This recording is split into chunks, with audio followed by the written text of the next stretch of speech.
Welcome back to Comic History, episode 64.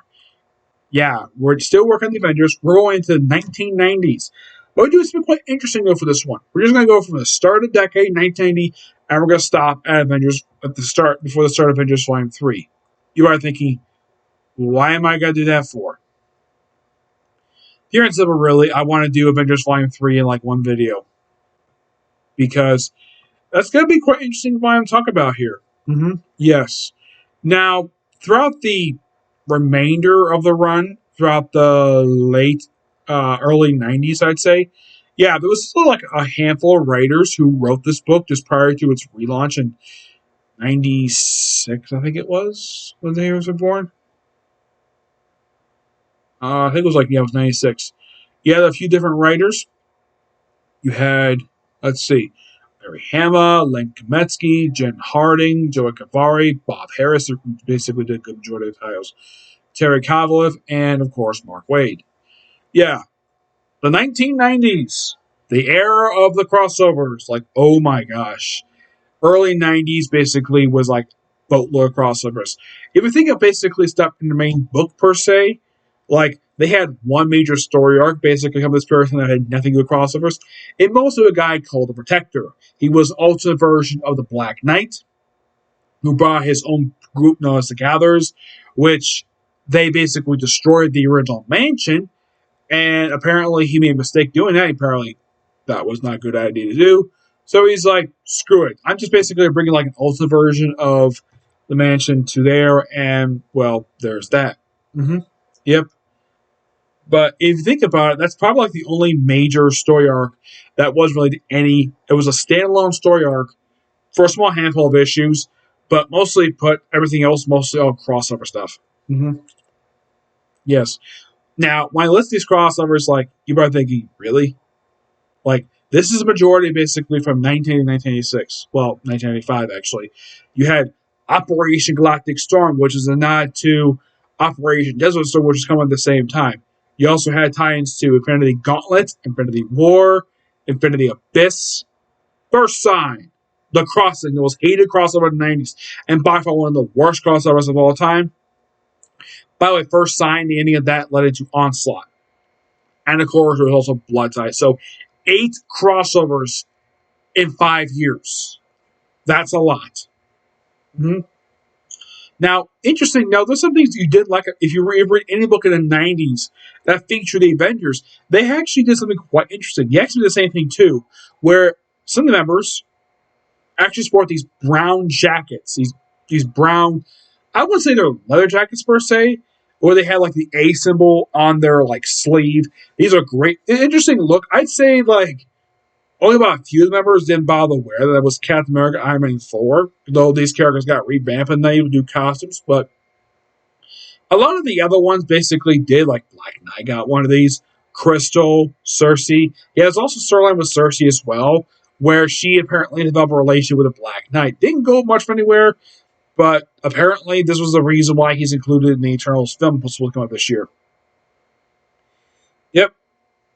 Now, Operation Galactic Storm is a storyline where the Kree and the Shi'ar basically are at war with each other, and apparently the Avengers get involved because they suspect the Earth might be a battleground, like it was with Kree Skull War. So they divide into 2 teams. One to take on the Kree, the other to take on the Shi'ar.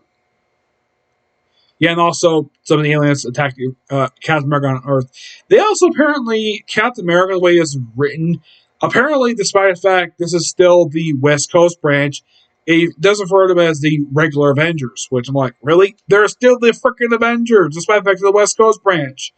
Yeah, I have no idea why in the world this book was written this way, but that's basically the way it was that point in time.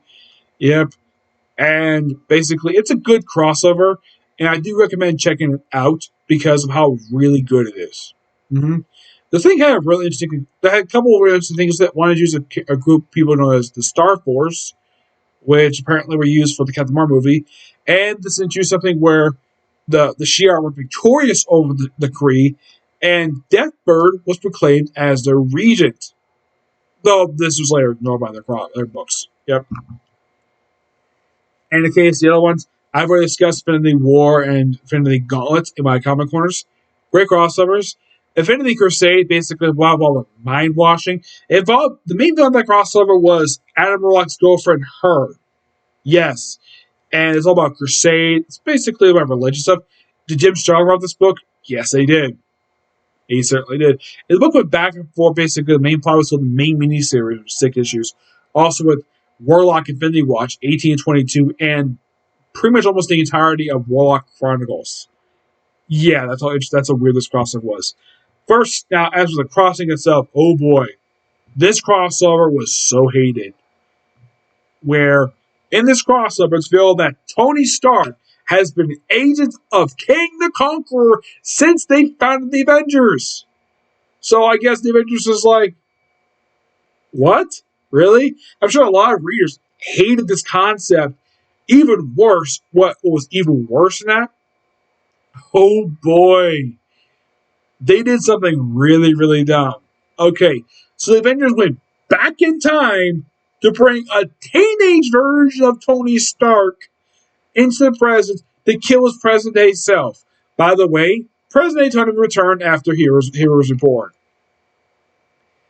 And this teenage Tony Stark was around for about a year before he got basically eviscerated after Onslaught.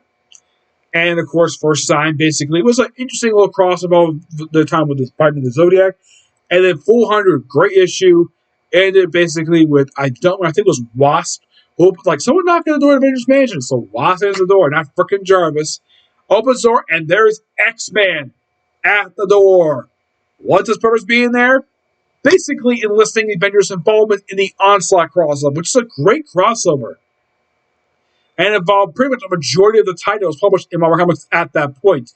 Though this crossover is notorious for, well, causing a lot of relaunches and cancellations. Like, wow, like a lot of cancellations because this is the period of time Marvel was facing bankruptcy. Yes, bankruptcy.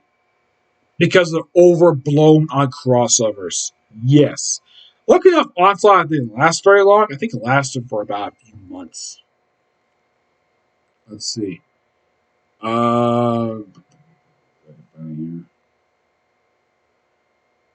Onslaught itself lasted for I'd say about 3 or 4 months, and then where kind of like with it basically in the way it was kind of like it was with Crisis of Earth decade prior, where they basically had the combined of the superheroes basically kill Onslaught, and apparently he had death of the Avengers and the Fantastic Four in order to reborn them in the Heroes Reborn universe, which was basically referred to as Counter Earth, where this was a very interesting time. Nothing really wrong with this run, except this era, except that the first issue of Captain America was notorious for having Captain America just stick out his chest like this for no reason.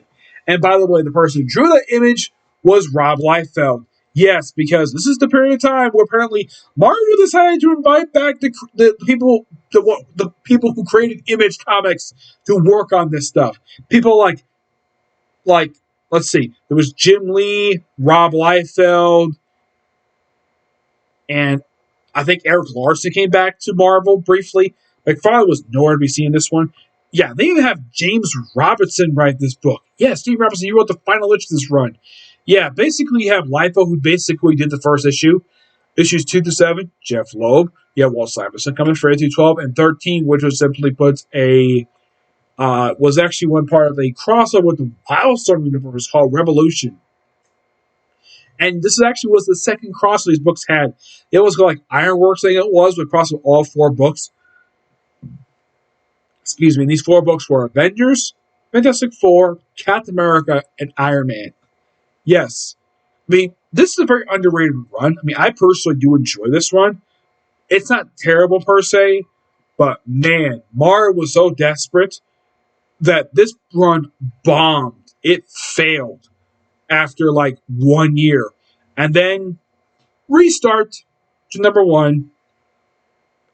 And I'll discuss more about that in the next episode 65. I'll discuss Volume 3. This is a very interesting book, per se. Very lengthy book, mind you. Mm-hmm. Yes. Now, with the 90s, basically, we had the 400th issue, which next time we see a big triple digit issue wouldn't come out until 2004 when Bendis took over the book. Oh, yes, Bendis. Now, I am going to make a little announcement about that. Okay, so basically, when I finish discussing Avengers Volume 3, that's going to be the end of basically talking about the main series Avengers, because I've already technically, everything I have after this, I've already discussed this in the comic history stuff. It just basically, my reasoning, a lot of people probably watch is like, wait, you're not going to cover it? Like, why? Is this too good for you? No, that's not the reason why, per se. It's because I don't want to repeat what I've already said about this era. Yeah, and I'm also not going to discuss Mark Waid or even Jonathan Hickman's run for the book. Mm-hmm. Oh, by the way, people who joined this period of time, well, you had Spider-Man join in issue 329 as a reserve member. You also have Sandman, Rage, Machine Man, well, he joined the West Coast branch, all with Living Lightning and Spider-Woman. This is, of course, for Julia Carpenter. Crystal, Thunderstrike, Darkhawk, though he joined the West Coast branch. And, yeah, those people who joined during that period of time. I will discuss, basically, now, oh yeah, by the way, the other people who joined in 1990 were Cersei and Stingray. Yes, Stingray was member of this team. Now, in the case, basically, what we're doing for these videos forward, at the Avengers Volume 3, I'm discussing basically these following series. Basically, first, I'm talking about the Invaders, which were the World War II incarnation of the Avengers. I'm also going to discuss Avengers West Coast, also the Invaders, but I'll talk briefly about the Liberty Legion. I'll discuss basically episode 66 because 65 is basically cover volume 3. 66 I'm going to cover The Invaders. 67 Avengers West Coast. For episode 68, I'll discuss. Let's see, what series was it? Oh yeah, 68 I'll discuss Force Works. Even though it was a brief title, I'll discuss that. For 69, I'll be discussing. Well, I would think about discussing Dark Avengers, but I've already covered them already. So I think probably like the only era I could probably talk about that I have fully talking about yet is the is probably the Ultimates. Basically, I'll do like in 2 episodes, like 69 I'll discuss the original Ultimates, and 70 I'll discuss the 616 Ultimates. But 71 I'll be doing a special, basically discussing Jack Kirby because there's a lot talking about for this guy, a lot. Okay, but this video probably tomorrow because I'm not gonna do more videos today. It's not because I'm tired per se. It's just that, well, I think your videos is enough for today. I don't think I need to do any more. Okay? See you next video tomorrow, which is discussing probably Nerd Comic History along with newest episode of One Piece, newest episode of Naruto. Also, I do know that My Hero Academia came out today. I'm been waiting for the dub to come out for that one. Just yeah, like with Fire Force, waiting for the dub. And the thing with Fire Force is, I'm not really sure why the final episode wasn't released this week. I would have thought, though, releasing 3 episodes in a row, 21 23, that they would release 24 this week. But I look at the website, not there. Don't know why, though, but it's not there. Yep. But here's the next video. Bye.